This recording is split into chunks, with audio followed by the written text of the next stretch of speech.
చూస్తున్నాం. రేపు జరగనున్నటువంటి చంద్రబాబు నాయుడు ప్రమాణ స్వీకార కార్యక్రమానికి పలువురు సినీ స్టార్స్ హాజరు కానున్నారు. ఇప్పటికే చిరంజీవి, రామ్ చరణ్లకు ఆహ్వానం అందింది. కాగా ఇప్పుడు మరొక ప్రత్యేక ఆహ్వానితుడిగా సూపర్ స్టార్ రజనీకాంత్ను ఆహ్వానించారు. అలాగే అల్లు అర్జున్, మోహన్ బాబు, జూనియర్ ఎన్టీఆర్లకు ఆహ్వానం అందింది.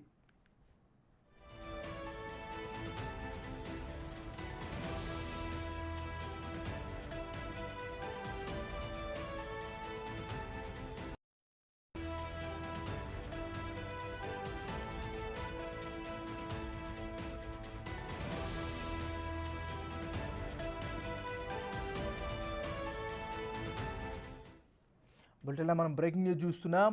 రేపు జరగబోయేటటువంటి నారా చంద్రబాబు నాయుడు ప్రమాణ స్వీకార కార్యక్రమానికి పలువురు సినీ స్టార్స్కి హాజరు కానున్నారు.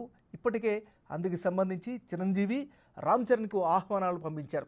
కాగా ఇప్పుడు మరొక ప్రత్యేక ఆహ్వానితుడిగా సూపర్ స్టార్ రజనీకాంత్ను ఆహ్వానించారు. అలాగే అల్లు అర్జున్, మోహన్ బాబు, జూనియర్ ఎన్టీఆర్లకు కూడా ఆహ్వానం పంపించారు.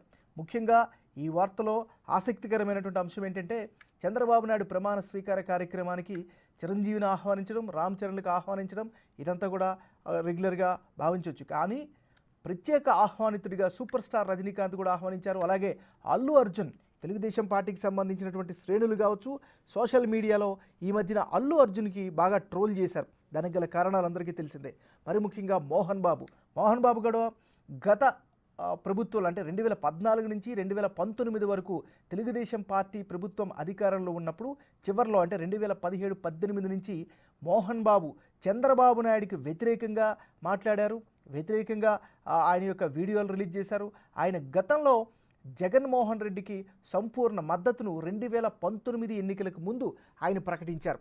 సో ఆయనకు కూడా ఈసారి ఆహ్వానం పంపించారు చంద్రబాబు నాయుడు. మరోవైపు జూనియర్ ఎన్టీఆర్ నందమూరి తారక రామారావు వారసుడిగా, జూనియర్ ఎన్టీఆర్గా అశేషమైనటువంటి ప్రేక్షకుల్ని, అభిమానుల్ని సంపాదించుకున్నటువంటి ఒక mass powerful hero junior NTR. అయితే రాజకీయాల పరంగా తెలుగుదేశం పార్టీకి చాలా కాలంగా అంటి ముట్టనట్లు వ్యవహరిస్తున్నారు. మరీ ముఖ్యంగా తెలుగుదేశం పార్టీ కష్టకాలంలో ఉన్నప్పుడు, మరీ ముఖ్యంగా చంద్రబాబు నాయుడు అరెస్ట్ తర్వాత జూనియర్ ఎన్టీఆర్ ప్రవర్తన సరిగా లేదు అంటూ తెలుగుదేశం పార్టీకి సంబంధించినటువంటి కార్యకర్తలు, నాయకులు చంద్రబాబు నాయుడిని అభిమానించేవాళ్ళు, అదేవిధంగా తెలుగుదేశం పార్టీకి సంబంధించినటువంటి సానుభూతి పరులందరూ కూడా జూనియర్ ఎన్టీఆర్కి వ్యతిరేకంగా అప్పట్లో ట్రోల్స్ చేశారు. అయినప్పటికీ కూడా ఆయనకు కూడా ఈసారి ఆహ్వానం పంపించారు చంద్రబాబు నాయుడు.